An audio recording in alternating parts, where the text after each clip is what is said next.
Pemirsa, Indonesia berpartisipasi di gelaran Osaka Expo 2025 yang akan berlangsung selama 6 bulan, dimulai dari 13 April hingga 13 Oktober 2025. Ya, sesuai dengan tema Thriving Harmony, Nature, Culture, Future, Pavilion Indonesia akan menampilkan keberagaman budaya, alam, dan inovasi. Berikut liputan Gadis Bianca dan juru kamera M. Zuhal. Osaka bersiap menjadi tuan rumah World Expo yang akan diselenggarakan pada 13 April hingga 13 Oktober 2025. Expo digelar di Umeshima Island, sebuah pulau buatan di Osaka Bay yang disulap menjadi arena pameran untuk lebih dari 160 pavilion dari berbagai negara dan organisasi internasional. Sebagai negara yang kaya akan potensi sumber daya alam dan budaya, Indonesia turut serta hadir dalam gelaran bergengsi 5 tahunan ini. Osaka World Expo atau World Expo itu sebetulnya merupakan ajang terbesar ketiga di dunia dan tertua ya setelah Olimpiade dan juga World Cup. Nah, jadi tentunya dari sisi signifikansi keikutsertaan negara yang ikut dan juga lembaga internasional ikut cukup besar. Nah, hal seperti inilah yang kita di satu sisi punya kesempatan untuk showcasing keberhasilan Indonesia untuk pencapaian Sustainable Development Goals.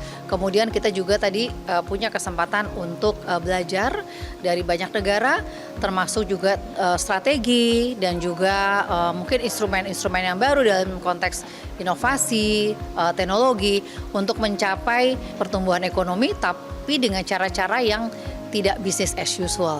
Kita harus tumbuh, growing ekonominya tetapi lebih greener.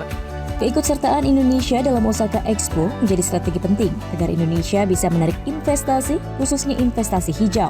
Apalagi target aksi iklim pengurangan emisi karbon di Indonesia membutuhkan pendanaan hingga 19 miliar dolar Amerika per tahunnya. Tentunya memang memproyeksikan target tidak mudah ya karena banyaknya dinamika yang terjadi. Namun kita akan berkaca terhadap yang pernah kita capai dalam Expo sebelumnya yaitu di Dubai. Di Dubai itu kita berhasil menciptakan investasi sebesar sekitar 2,5 billion US dollar.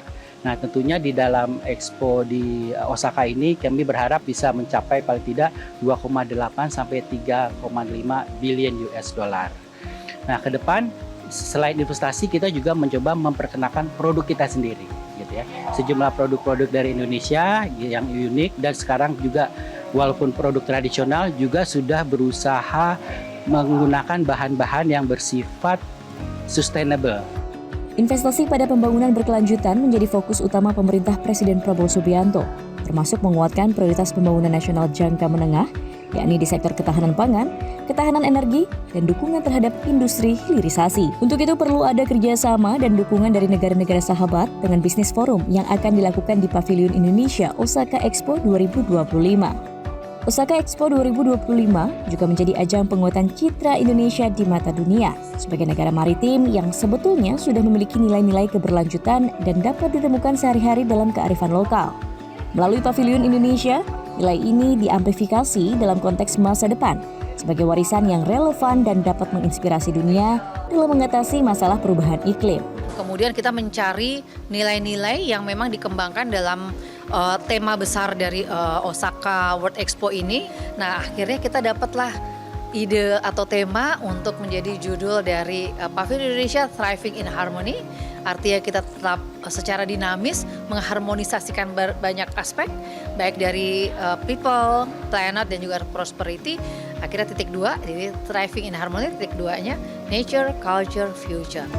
Pavilion Indonesia terbagi menjadi 3 area penting yang merepresentasikan nature atau alam Indonesia, culture, budaya Indonesia, dan future, masa depan yakni Indonesia Emas 2045. Di tiap-tiap area tentunya melibatkan berbagai seniman kenamaan tanah air. Ini namanya forest area ya atau ya ruangan hutan gitu ya. Di sini kita dalam tahap awal menunjukkan nature dari Indonesia, kekayaan alam Indonesia. Nah, tujuannya juga untuk memperlihatkan kepada dunia gitu ya keragaman kekayaan alam Indonesia gitu ya, baik dari sisi flora maupun faunanya paling tidak gitu ya. Di sini ada beberapa message ya, selain keragaman flora fauna, harapannya juga dapat mendorong ketertarikan dunia untuk terhadap pariwisata di Indonesia. Jadi ini dilakukan oleh para artis Indonesia dengan berbagai macam konsep yang mengadopsi keberlanjutan. Salah satu seniman dan juga aktris, Happy Salma, mengaku turut senang dan bangga terlibat dalam penggarapan film pendek yang ditayangkan di ruang teater Pavilion Indonesia. Ia juga menyebut Indonesia pada dasarnya memiliki prinsip keberlanjutan yang sudah diturunkan dari generasi ke generasi. Yang pasti sih ya, saya senang bisa terlibat ya menjadi sebagian kecil saja dari proyek yang besar ini untuk memperlihatkan wajah kita di mata dunia lewat seni, budaya, yang di masa depan dan di masa lalunya itu punya keterkaitan. Nah, berharap juga bahwa tentunya ya bukan hanya hubungan baik dengan antar negara yang lebih harmonis, tetapi juga orang melihat Indonesia ketika berwisata atau berinvestasi, apapun itu mereka menghargai kebijaksanaan yang kita miliki. Menjadi masyarakat dunia yang adaptif di tengah kemajuan zaman juga dilakukan Indonesia. Misalnya terlihat melalui pameran Wastra Indonesia. Apalagi industri tekstil menjadi salah satu industri andalan sejak masa kerajaan di Nusantara. Kita mau memberitahukan ke para penonton atau mereka yang berkunjung bahwa Indonesia itu terdiri dari berbagai pulau, berbagai ethnic tribes. Jadi semua tenun yang di sini pun diambil dari semua dari berbagai daerah di Indonesia yang dikurasi bersama-sama dibantu dengan Kementerian Pariwisata oleh Ibu Menteri sendiri dan juga teman-teman dari Pavilion yang datangnya dari Cita Tenun Indonesia, juga ada daerah lari-lari. Kita mau memberitahukan bahwa Indonesia itu adaptable loh. Jadi kita tuh seiring dengan zaman, maju dengan zaman, kita selalu bisa beradaptasi dengan kemajuan tersebut. Berlangsung selama 6 bulan ke depan, diprediksi akan ada 2,8 hingga 3,8 juta pengunjung dari berbagai negara datang ke Pavilion Indonesia di Osaka Expo 2025. Harapannya, berbagai upaya ini akan membuahkan hasil konkret kerjasama dagang, investasi hijau dan juga pariwisata yang tentunya akan berdampak pada peningkatan perekonomian dan kualitas hidup. Baru mendapatkan informasi, download Metro TV Extend sekarang.